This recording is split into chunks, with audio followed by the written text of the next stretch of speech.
How long have you been a psychotherapist? So I've been a psychotherapist since the middle of 2014, so not very long. Okay. And I was kind of like a mental health practitioner since 2007. All right. When I finished psychology back home, and I finished my masters in sort of addiction studies and things. So I've been doing a range of things surrounding mental health since then. Okay. And how long have you been with First Psychology? I've been with First Psychology since April, May of 2015. Yeah, so a year. It's a year. Perfect. Yeah. Okay. So when did you first decide this was the career you wanted, and how did you become interested in becoming a therapist? So, I mean, it was kind of like, yeah, my career choice since the beginning. Since when people say to you, "What would you like to be when you're really? Yeah, when you're growing up?" And it was either psychology or journalism. So, and you know, Dad was always saying, "Oh, you know, you'll be writing for free," and all of this stuff. So then, when I was 14, a relative of mine took his life, and that kind of became the turning point, I think, at, you know, sort of understanding how that happens. And when you're 14, it's almost like, and it came up out of blue, you know, he had depression, but the little ones didn't know, you know, and I was comforted amongst them, and no one really said what was going on. And then by, you know, going to visit family and just hearing his life story was a lot different from what we knew of him. You know, we knew of him as a sort of jokey person, just always wanted to help, really kind of there for others and stuff. So you just didn't know. And I think that was the point where I decided, okay, you know, this is a good idea. So I started by doing psychology in Spain, and did that for 5 years, and specialised. You know how uni is sometimes, and you know you get involved in different things that interest you, and then so I became my specialisation at the end of it was in neuropsychology and dementias. Okay. So I did my dissertation in sort of Alzheimer's and Parkinson's and the cognitive deterioration that goes along with that.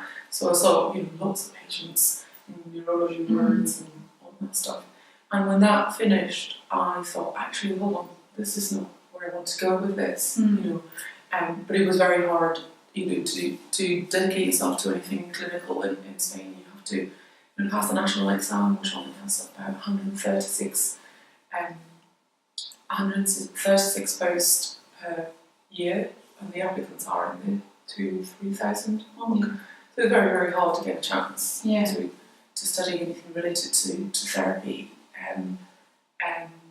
And yeah, I mean, I was keen on moving away, and English was my other passion, you know, apart from sort of writing and psychology. So I moved to Edinburgh in 2008 and started looking into how to become a therapist here, and the system is a bit different. So in 2011, late 2011, I started a certificate in counselling, just to see what it was like, and you know, it was easy and not a big investment, and it was easy on the kind of timings and, you know, being able to do that alongside my work, and I think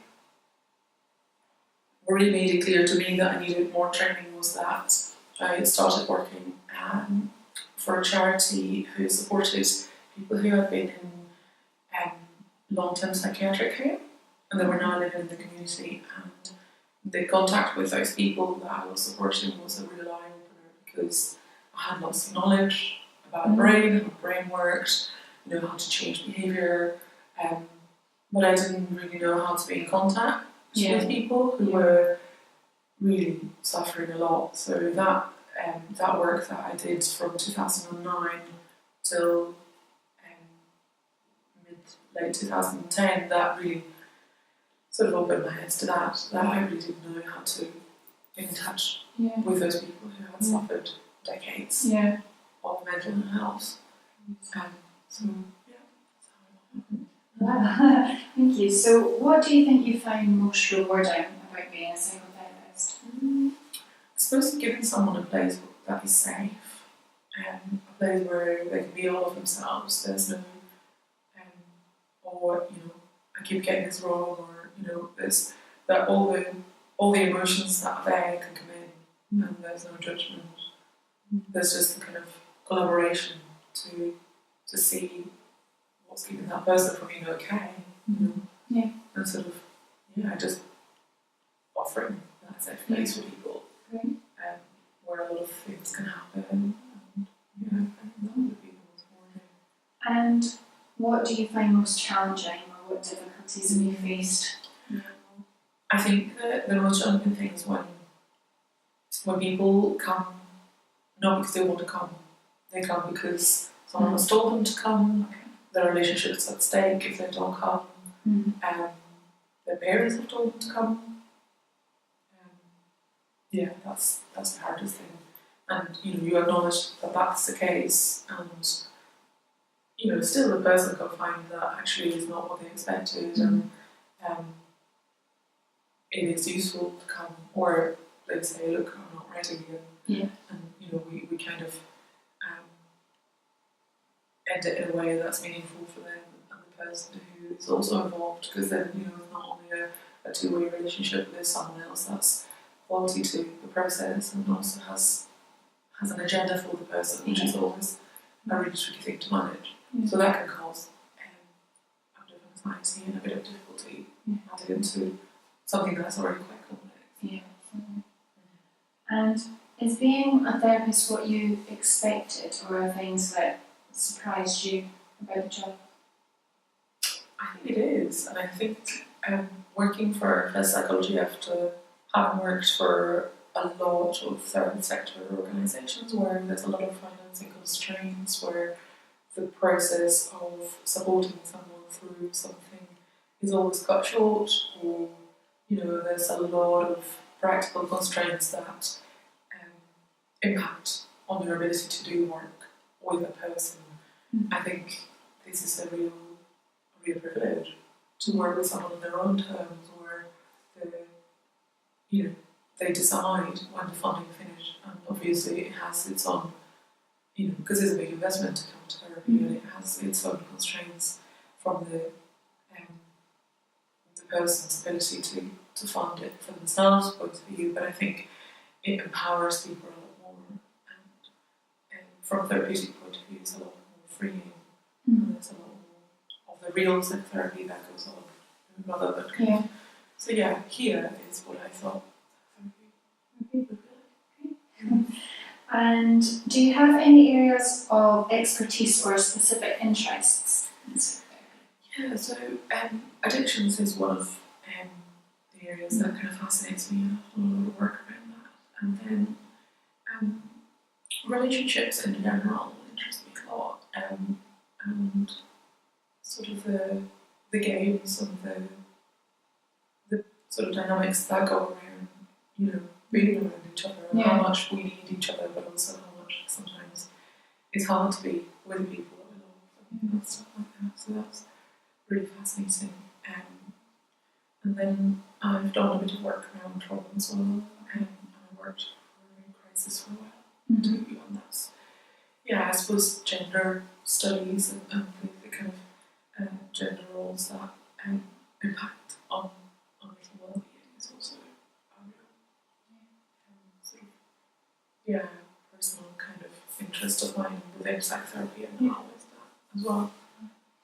And how do you keep up to date with the latest research in psychotherapy? So I tend to follow stuff on social media. I follow a couple of groups from Edinburgh that do small bits of training or workshops, or I volunteer for a school at the moment with a children's counselling charity. So all of that kind of keeps me up to date.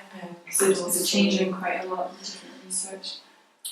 I suppose you just add to the wealth of what you know, and I'm sort of kind of keeping up best practice, and reading Therapy Today a lot, the sort of magazine that comes from the ACP. That's really useful. It's got lots of lots of resources, lots of kind of not only, because I think in psychotherapy there's a lot of the overlap between the professional and the personal development, so doing a lot of reflection, a lot of, the stuff that touches you and stuff that's trickier to kind of get to grips with, and sort of reflect on stuff like disability, gender, all sorts of kind of not mainstream psychotherapy, if you like. Yeah. And doing more around that. Okay. And are there any other areas of psychology you'd like to explore in the future? I think something that it's around for me just now is sort of the, maybe, I don't know how I would do this here, because it seems a bit more difficult than back in Spain. I know of a couple of people who have done like a sexology master's, Okay. so how to become a sexual therapist. I don't know if, I need to do a bit more research on that, but that's something that really kind of interests me to get a bit more training on, because a lot of the time, it's something that people kind of slip in at the end. As in, this is an issue, and I have done a lot of reading, and I find it really fascinating. The kind of stripping things back and starting again. In terms of any relational process, but sexual, the sexual world a lot more. They sort of bring it back to basics and starting really slowly and all of that. But I think it's something that really interests me just now. It's interesting. And do you have any helpful tips or advice for students like myself and other people interested in this line of work? So I'd say, keep with it. It can be, I consider myself really lucky that I got into a position where I could make counselling my day-to-day work, and it's difficult to do that. So sort of snap up volunteer opportunities, make good contacts,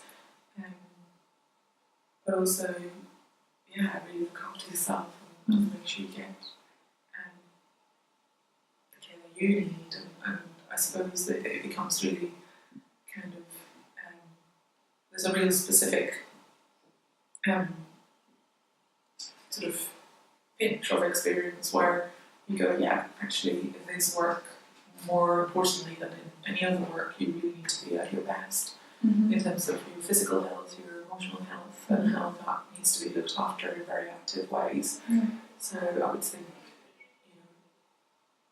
just make a a routine and a dynamic that works for you, and find ways that are personally tailored, and I don't know, because it can be just a real, when you're first starting, you have like 4 placements and uni and work, and you don't see friends and you don't see family, so it can be, and sometimes your supervisor has to go, whoa, didn't we say that this was important, and it does take quite a bit of discipline.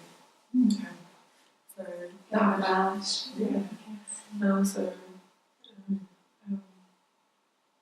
I suppose, I get lots of interesting organisations on your Twitter and Facebook. Enjoy discussions. And I'd say that's what's really helped me to establish and to feel confident. And also, the other bit is that I remember one of the lecturers in training talking about the bigger picture of psychotherapy, and the realisation of you're only with the person for a very, very, very small chunk of their lives. And I don't know, just to bring it down and to experience that humility that actually we don't have all the answers, and we're just one part of that jigsaw for that person that might make something click, and it might not at that time, but that that's all part of a process of that person getting to know themselves better and enjoying the to 5 to 5. Mm-hmm. Being listened to, so during this experience for any of us. So Yeah. creating that space where that's possible is a real privilege, Mm-hmm. but at the same time, a very sort of small chunk of someone's life. So that sort of gives me perspective on it as well. Yeah, absolutely. Yeah. That's great. Well, that's everything. Thank you so Thank much you. for doing that as well. It's been great speaking to you, and I find it very interesting. I'm sure Thank other people you. will too. Cheers.